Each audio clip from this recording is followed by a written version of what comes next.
Hürmetli mehmanlar. 1983 yılı Atuş şehri Boğaz Deryası'nın şarkı kırgıdaki 3 pelenpeylik igizlikten taşqa aylangan Adem beş tepildi. Bu taşqa aylangan Adem beşini Jungo İctimai Fanlar Akademiyasi Arxeologiya institutidagi olim arxeologlar tekshirgandan keyin buning 10 ming yildan uzun tarixga ega zo'r bir bayqash ekanligini isbotladi ham Atush Ademi deb nom berdi. Atush Ademining taşqa aylangan baş so'nki hozir Şinjan muzeyida saqlanıp. Tövəndə sənətkarlarımızın Atush Ademiga atagan mədihisiga birlikdə qulaq salaylı.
Hürmetlik mehmanlar, bizni bağışlagan ana tuproq, bizni söygen xalq, şairgimi sumruq quşdak yeni hayat ata qildi. Bugungi Muxtar Bug'roning tilaklari xalq uchundir. Hammamiz ana zaminni mahkam bag'ishlaylik. Bizga umid, g'ayrat, vatan sevgisi har vaqt yor bo'lsin.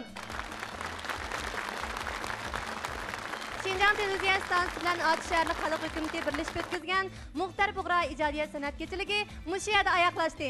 Oxirida barliq do'stlarning tening salomatlik, turmushiga xotirjamlik tilaymiz. Xayr xo'sh. Xayr xo'sh.